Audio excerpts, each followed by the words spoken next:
Today on Aging Untold, a sudden change in behavior or a fall might not be what you think. Pay extreme attention to the norm of the person you're taking care of. We're revealing the hidden signs of infection in older adults and the critical steps you need to take.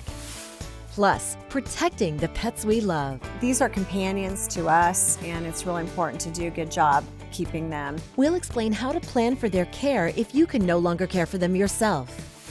Then, coconut oil, superfood, or setback. So all these things that we had hoped would be true just aren't. Why medical experts say it could be doing more harm than good. Experts with advice and solutions. You're watching Aging Untold with Aging Well Coach Catherine Ambrose, gerontologist Sam Craddock, aging expert Amy O'Rourke, and board-certified physician Dr. Ray Rogers. We're all getting older. It's about time we talked about it. Welcome to Aging Untold. When an older adult in your life has sudden mood swings or just seems off, it could be more than normal aging or even dementia. Infections can also lead to behavior changes, and it can be easy to miss. Dr. Ray, what are the acute danger signs we should look for before it's too late? The first thing I would tell you is to pay extreme attention to the norm of the person you're taking care of. Because the classic symptoms that we normally see, like the high fevers or the temperatures and all that, and the chills, that usually are not there. You might even see a normal temperature or even sweating and all that. But a lot of times, the biggest thing that you tend to see in the older people are behavioral changes or confusion. When you start seeing heart rates go up and shortness of breath and rapid breathing and blood pressure going down and severe weakness and can't hardly stand or chest pain, then you got to call for help, because their window of infection is very short to not get them back. Right, to recover from it. And falls. People really miss out on when you start seeing an increased number of falls and instability in their gait and the way they walk. You've got to really be careful that there's not a benign, an infection going on. And there's a number of them. Skin infections are really prevalent. And so looking for that, like looking at the back of the heel is a big spot, just that shoe rubbing. And if it opens up, it can be a petri dish because the blood's not pumping, the vascular system's not as strong, the lymph fluids aren't moving. There's an upside to COVID, believe it or not. COVID raised the bar on people's awareness of infection spread. So wearing a mask, washing your hands, distancing from people. You know, at church now, people are like not shaking hands, and I miss it, but I really respect it. So I think doing those mechanical, physical things, and then like you said, act fast. If you suspect something, get medical help immediately. A lot of people have the antiseptics that everybody has that now. I know. Even though hand washing really is the best to reduce transmission, but something is better than nothing. Hand washing Hand is best. sanitizers. Well, and if you have a loved one that's in an easy chair all day, laying in bed a lot, that could be a way an infection. So you mentioned behind the ankle. What are some other points? So pressure sores. Pressure sores, the biggest issue that we have comes the infections from them. And so on the bottom, on the hips, on the coccyx area, which is just above the butt cheeks, shoulders, elbows, ears, teeth. So an oral infection and ill-fitting dentures can cause oral infections.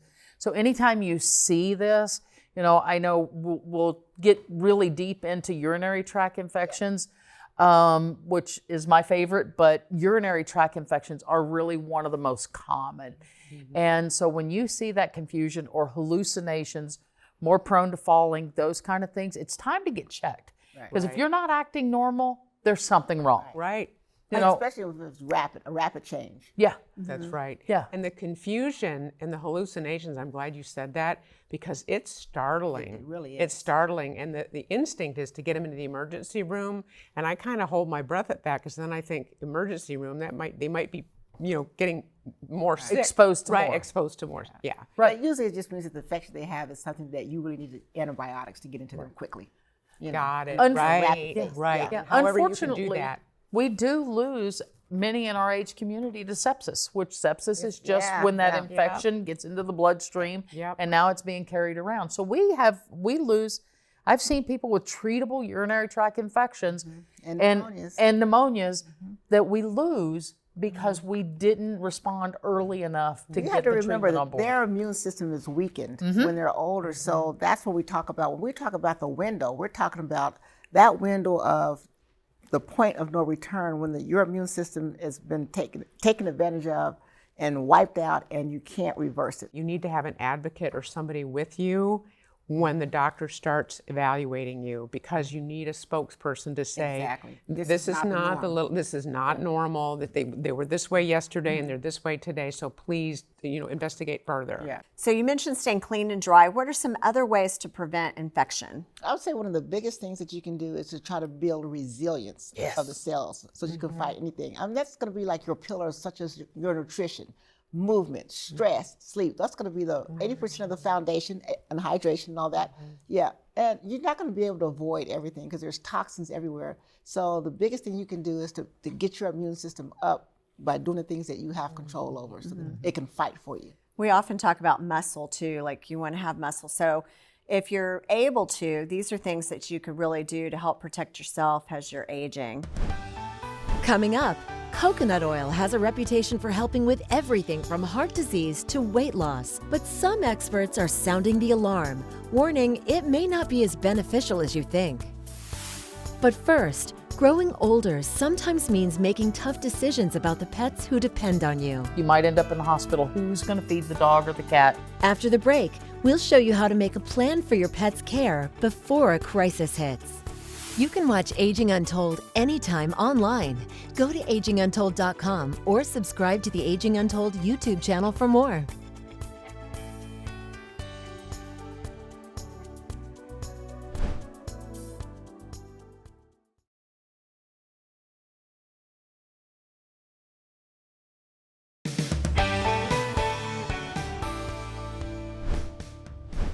Our homes and pets are deeply connected to how we live and age.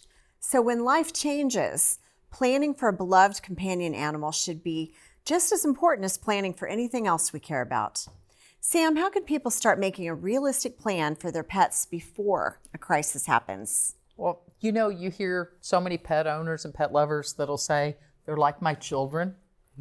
They're my kids now. We would plan for our children, right? I mean, we're not just planning on leaving a toddler running around the house alone if something happens to us. So if we care about them that deeply, and I know pet owners, that's what we do, then we need to plan for them because they don't just miraculously disappear when something happens to us. If we go in the hospital, they're not going to learn to feed themselves or water themselves. So you have to have a plan in place, because accidents do happen. I'd say it, they're not called on purpose. They're gonna happen. You might have a fall. You might end up in the hospital. Who's gonna feed the dog or the cat, take care of the litter box, take them out for walks? Well, what do you do when you're gonna go on vacation and you have a pet? There you go. Well, that's a great place to start, because we just moved into a new city, and I'm looking around for a dog walker, a dog sitter, somebody that can stay overnight. Can I drop them off at the house? I'm doing all these things to make sure. Now, I am fortunate to have relatives that absolutely adore my dogs, and if something did happen to me, they would end up over there. But I have lived in a city where I didn't have that, and I did have to do just that. Yeah, but you started planning. I started planning, absolutely. Now, my dogs are so cute, everybody wants them. Not everybody. But yeah, maybe not everybody, but Dr. Ray. But I think really laying that foundation will make you feel better. I think that's the thing that gets discounted. You have that nagging worry. Yeah, exactly. And once you make a plan, you feel better. Yeah. And remember, what your mind suppresses, your body expresses. Amen. So if you're worrying.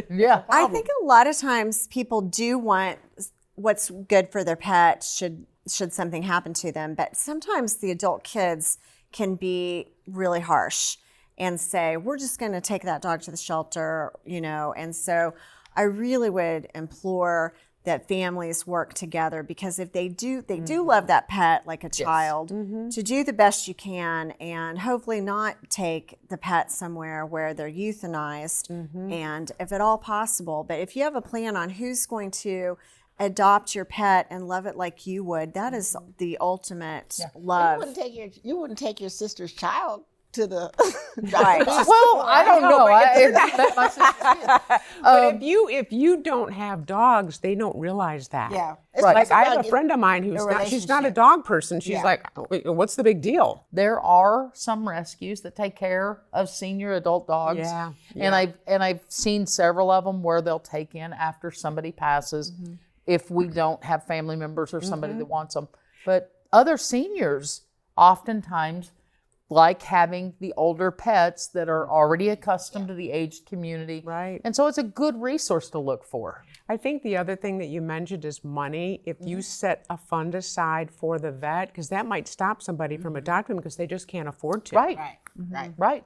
Yeah, there's cost involved if you're really taking care of your pet well. So it's really important to, these are companions to us, and it's really important to do a good job keeping them cared for. Absolutely. Because they love us unconditionally. From dogs and cats to some pretty unique pets. And I did 1 cockatiel and I did 1 potbelly pig. We'll show you how one artist is turning her love of drawing into lasting pet portraits. But first, it's popular in kitchens and wellness circles, but coconut oil is also facing criticism. Why one heart expert says this so-called superfood may be more hurtful than helpful.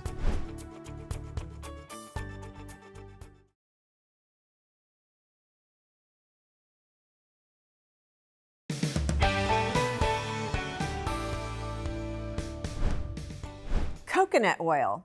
You can use it to cook or bake, or even as a substitute for butter in some recipes. It's also been touted to help everything from heart disease to dropping those extra pounds. But it's also gotten some criticism too. Viv Williams sorts through the claims in this medical mythbuster.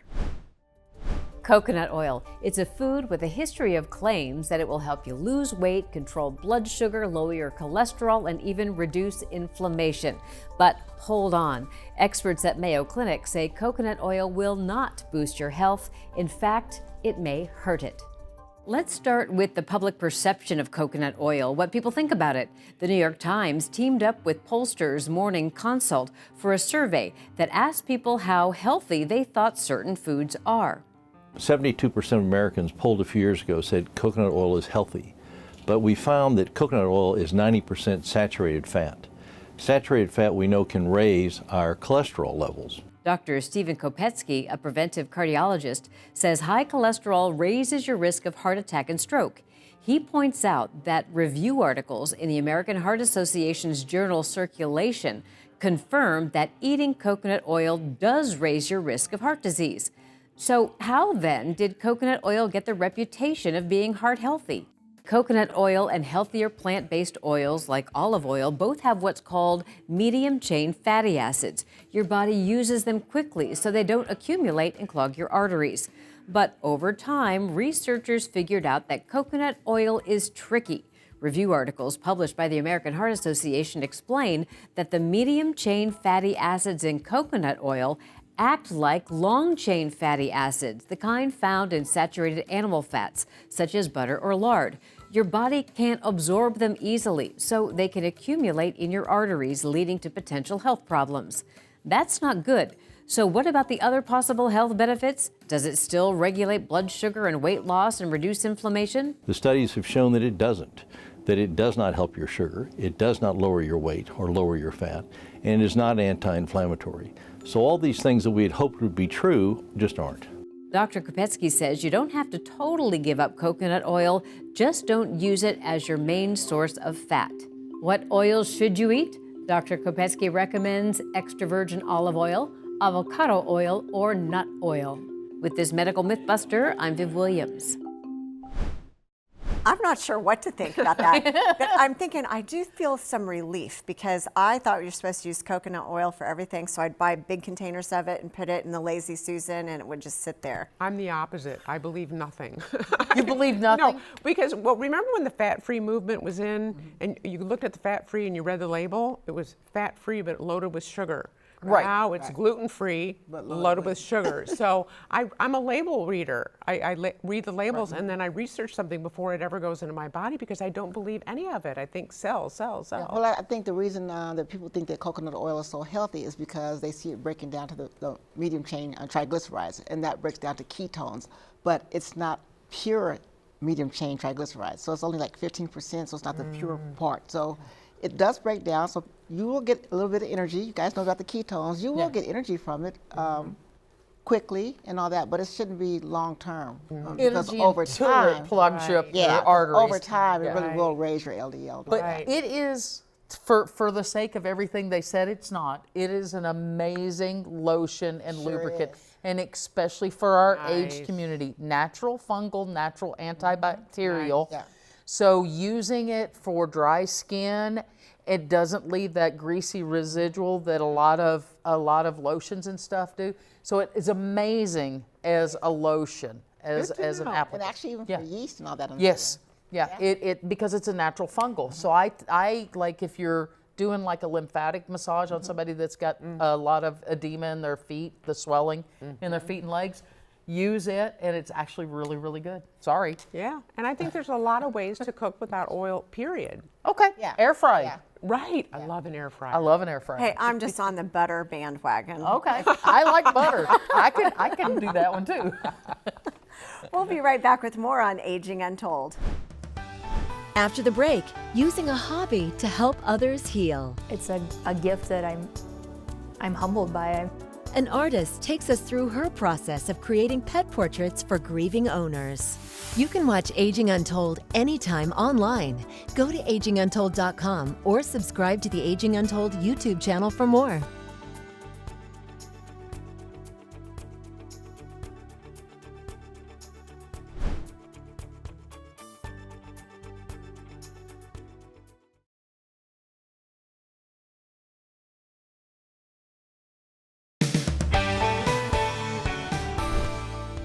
Losing a pet can feel like losing a family member. But an artist outside of Green Bay, Wisconsin is using her time off to comfort grieving owners. Jeff Alexander shows us how her artwork is a lasting tribute to beloved pets. Even though it's been months or even a year or so, Amy Bergner still remembers all their names. Jasper, Wallace, Missy, Max, Bullet. As a little girl, Amy knew she had a gift. I used to love to draw horses and unicorns, Garfield and Odie. I love drawing those, but mainly animals, dogs and cats and stuff. So I always doodled in school, and I knew I wanted to do something with it, but I just didn't know what. The revelation finally came 3 years ago when Amy's son was thinking about getting a tattoo and asked her to draw something. I wanted a picture of something that showed strength and endurance. So I thought about it. I drew a lion with a Bible verse. And once I did that, I wanted to do more. After launching a Facebook page, Art by Amy Jo, requests started coming in. They'll send a picture of their pet to my phone, and I print it off.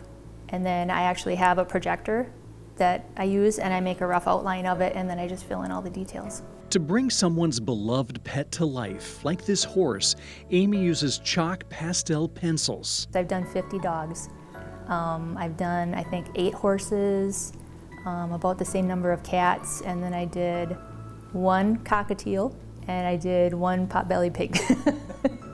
Often, though, there are tears of joy. It touches people's hearts. I joke around that I'm good at making people cry. In a good way. Amy says each portrait takes around 13 hours to complete. A passion discovered, and it's now healing hearts. It's a gift that I'm humbled by. I'm not doing this to gloat on myself. I'm doing it for one thing because I started later in life. I've always wanted to do something with art, and I thought maybe commercial advertising. I'd love to work for Disney, things like that. But it's when it's your time. Such talent. I just love that she always knew her calling. Maybe she wasn't exactly sure where it would go, but it goes back to her childhood. And I think a lot of times we have a calling that can go back a long time, and then you see how it all came together. You see, we always talk about also how you can change and do something that you've always wanted to do, but didn't maybe have the chance to do. Like she said, she thought maybe she would be an artist or. Right. I think a lot of us spend a huge portion of our life working and making a living, and then some of us are lucky enough to get to do what we're really called and we really have a heart's desire to do and make a living doing that. I have photographs of all my dogs, and I watched the show the other day, and it was this woman lost her pet. By the end of the show, I'm sobbing. I mean, I'm on the ground, and I think what she's giving those people with a drawing, because it's a much more it's palpable. intimate. Yeah, intimate having the picture. Yeah. And you feel more of their personality. So I just was, and her persona was so humble. Yeah. She was really good at it. Her Garfield and Odie that she showed from drawing as a child was really good. I thought it was pretty good. Pretty spot on. Yeah. Well, at the beginning, I said losing a pet can feel like losing a family member while they are a family member. Yes, they are. And the grief is just insurmountable sometimes. So what a blessing.